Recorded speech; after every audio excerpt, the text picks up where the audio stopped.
two things. Aunt May, really hot.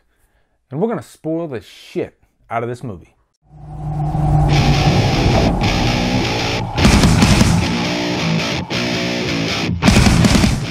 Spider-Man Homecoming stars Tom Holland, Robert Downey Jr., and is directed by John Watts. What's up, guys? Since there are probably at least 400 Spider-Man reviews out there right now, I'm just going to go ahead, cut to the chase, and we're going to just do a full-on spoiler review.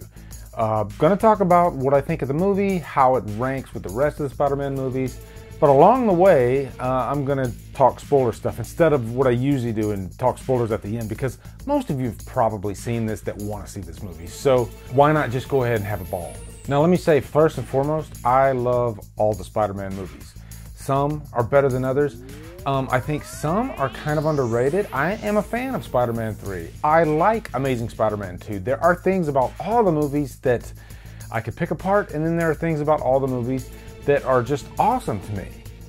If you want to get down in the comments and we can discuss those, that's fine with me. I'm not going to do it here in this video, but I can say all 5 previous Spider-Man movies, I can throw in at any time and have a good time. And this one's no different. I had a blast with Spider-Man Homecoming. Does it have problems? Yes. Is it entertaining? Yes. First, let's get into the plot though. Now in Spider-Man Homecoming, Spider-Man is a teenager. He's 15 years old, and we've never seen Spider-Man, this young. So the next couple Spider-Man movies, he could still be in high school. And all of this movie is Spider-Man figuring out, life, really. A big part of this movie is he wants to be an Avenger, but he doesn't want to, earn his keep. He doesn't want to take the time to harness his powers, to prove himself, and really that's because he's immature. He's a kid. And I think this is where Tony Stark is important to this plot. He really is kind of the father figure to Peter Parker. And so there's a really nice arc to this movie. Like I said, throughout most of the movie, you have a very young, immature Spider-Man. And I love that at the end of this, Tony takes the suit from him. I was just trying to be like you. I wanted you to be better. I'm gonna need the suit back. But I'm nothing without this suit. If you're nothing without this suit, then you shouldn't have it. He says, you do not deserve this suit. If you can't be Spider-Man without the suit, then you shouldn't wear it. And so I think it was just beautiful how the final fight, really, Spider-Man is wearing sweats. Kind of similar to the sweats that we saw in the very first Spider-Man at the beginning.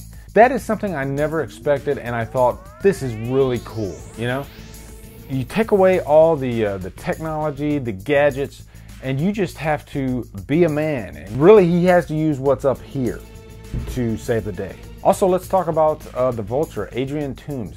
Michael Keaton, the best villain I think I've seen in the past, dozen MCU movies. He's really good. And the Vulture in the comics is not the most interesting character, but this movie just proves that you put the right actor in any role and he can make it interesting. And that's what Michael Keaton is. He has all these unique mannerisms about his acting that kind of elevate him above other actors. And so this movie really benefits from that. I like the character Adrian Toomes and how he is kind of a working class criminal. He talks to Peter about how, hey, we are different than those guys up there. Meaning Tony Stark and really the rich and wealthy of the world, and how a lot of times they can use money to solve all their problems. And that was an interesting scene because Peter Parker could relate to that. Parker's not a rich person at all. And I think that's part of the reason why I've always been such a big Spider-Man fan. I think I like my working class superheroes. And at the beginning of the movie, Adrian Toomes, he is a contractor working on Stark Tower after the first Avengers and, the demolition. He's part of the demolition crew. And this agency comes in and they're all pretty much fired from the job, so they take away their livelihood. So you can kind of understand, where the villain is coming from. And I think those make for the best villains. So he takes the alien technology from the spaceship, from the first Avengers, and he makes his own weapons and even sells the weapons. Now in this movie, Tony Stark provides the suit for Spider-Man.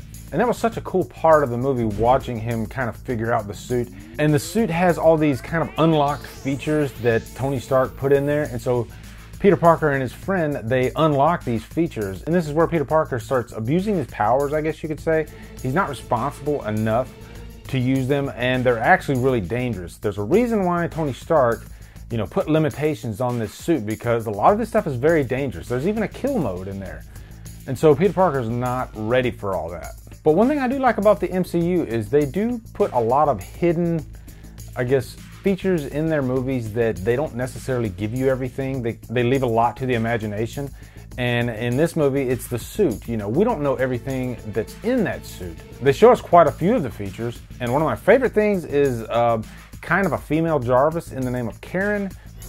Good evening, Peter. Whoa. You have 576 possible web shooter combinations. That is awesome. Played by Jennifer Connelly. Big fan of Jennifer Connelly. Now, Spider-Man Homecoming is not a perfect movie. There are some issues with it. I think the pacing might be one of my biggest issues. A lot of the other Spider-Man movies, they're great in the pacing department. They just have other problems. But I think as far as pacing goes, this one might have the worst problem. Meaning it doesn't feel like it has a first, second, and third act. It just feels like quite a few scenes thrown together. It's still highly entertaining. I was never bored, but it just didn't have that flow that I was looking for like we get in a lot of the other Spider-Man movies. Spider-Man 2 with Tobey Maguire is probably the most perfectly paced superhero movie I've seen. Also, a lot of the comedy in this does fall flat. Not all of it, but Ned, Peter Parker's sidekick, he does get annoying from time to time because just about in every scene he keeps commenting about things being awesome. This is so awesome. This is freaking amazing. And for the first few times that's cool and all, but after a while it does get kind of old. But there is a character, Michelle, who really reminded me of Ali Sheedy in The Breakfast Club, character-wise. And aside from Peter Parker, she was one of my favorite characters in the movie. And we don't find out until the end of the movie that she's actually MJ. And I really liked her a lot more than I liked the Liz character, who was Adrian Toome's daughter. So I'm hoping we see a lot more MJ, which I'm sure we will in the future Spider-Man movies, or at least this version of the character. Now, before I give my rating, there are a couple other characters that if you do some digging, you can find out a little bit more about. One being Donald Glover, who is the Prowler. I don't think they actually mentioned the Prowler in the movie because, we don't see him in the form of the Prowler. He is really in the movie just a little bit. He's one of the criminals that buys some merchandise from Toome's gang. Parker does have a scene with him, so I'm really curious to see if he's going to be in the next movie. And then also, there's two Shockers in this movie. The first one was played by Logan Marshall Green. Shocker that they killed him off so early because he is such a fantastic actor. He was in The Invitation, and he looks a lot like Tom Hardy. I mean, a lot like Tom Hardy. For a second, I thought it was, and I was like, wait, is Venom in this? But yeah, like I said, they kill him off real quick, and then we got a new Shocker, or Shocker number 2, played by Bokeem Woodbine, who is Herman Schultz, who is the name of the Shocker in the comics. Alright guys, so I know this was kind of an unconventional type of review for me. I talked about a lot of different things. But overall, my rating, I'm going to give it a purchase worthy. Is it the best Spider-Man movie? No. Is it the second best? Probably not.